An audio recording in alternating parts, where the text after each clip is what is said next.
सुतार यांच्याबद्दल थोडी माहिती पाहायची। राम सुतार कोण आहे बाबा? अय बाबन्या, हा, तर राम सुतार यांचा जन्म 19 फेब्रुवारी 1925 मध्ये धुळे नावाच्या जिल्ह्यात झाला।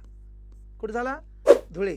बाबन्या, धुळे पांझरा नावाच्या नदीकाठी आहे।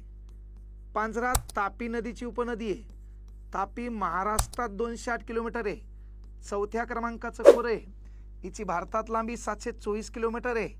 ही मैकल डोंगर रांगेत बैतूल जिल्ह्यात शिवनी तालुक्यात मुलताई नावाच्या गावात हिचा उगम होतो। नदी कोणती आहे? मरणोत्तर महाराष्ट्र भूषण एकमेव विजेते विठ्ठल कांगणे। ती या बापालन मल सोबतच ही भागून अर्धा ती या बापाल अर्धा मला मरणोत्तर है ना। हा, हे का नाही? त्या बापाला उत्कृष्ट नाटककार पुरस्कार। अरे कळलं का? आता बोलला तू मरणार झोपेत। जे चाललंय त्याच्याकडे लक्ष दे। हा हा, काय म्हणलो मी? या ठिकाणी या नदीचा उगम राम सुतार यांनी काय केले पहा, तर महत्वाची गोष्ट बाळांनो, यांनी भारतात काही महत्वपूर्ण वास्तू तयार केल्या। मग कोणत्या म्हणलं तर आपल्या भारताचं संसद भवन आहे।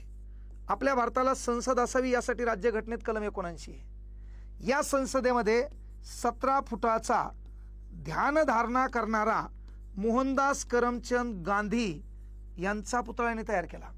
याच संसदेमध्ये महात्मा ज्योतिबा फुले, राव बहादूर वडेकर यांनी दिलेली पदवी। याच्यामध्ये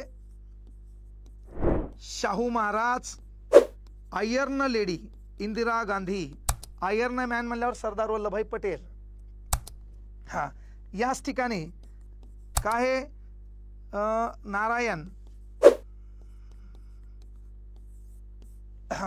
पहा। त्याच्यानंतर कोण बाबा? महात्मा फुले, शाहू महाराज, शिवाजी महाराज, जयप्रकाश नारायण यांचे पुतळे उभारलेले आहेत। बरं, यांनी पुन्हा वेगळं काम काय केलं तर तुम्हाला माहिती आहे महाराष्ट्राच्या वायव्य दिशेला गुजरात नावाचं राज्य आहे बघा। काय गुजरात? हे महाराष्ट्रातल्या 4 जिल्ह्याला लागून आहे। मग 4 जिल्हे कोणकोणते आहेत? नंदुरबार आहे, धुळे आहे, नाशिक आहे, पालघर आहे। तर या गुजरातमध्ये जिल्हा आहे त्याचं नाव नर्मदा।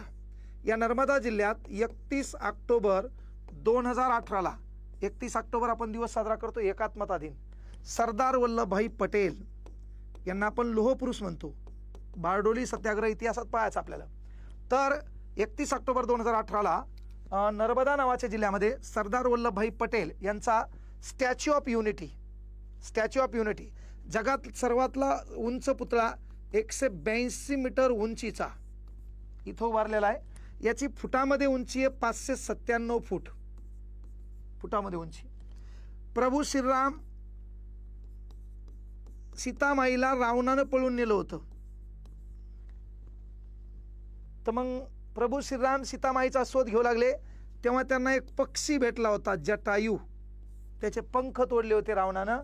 त्याची 300 फुटाची मूर्ती या ह्याने तयार केली आहे। 300 फुटाची मूर्ती। हा कोण? राम सुतार यांनी।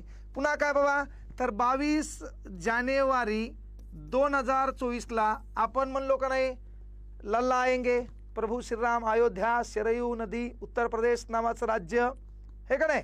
तर त्या प्रभू श्रीरामाची मूर्ती देखील यांनी तयार केली। कळलं? मग हा होता महाराष्ट्र भूषण पुरस्कार। यस,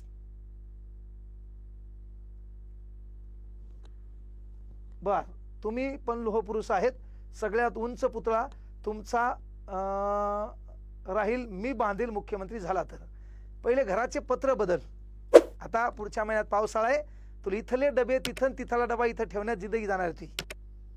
हा, हे का नाही? तू मया काय नादी लागायला रे?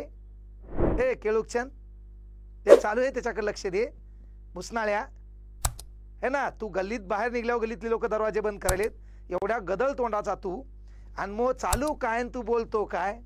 हा, समोरून पाहिलं भायासारखा दिसायला तू,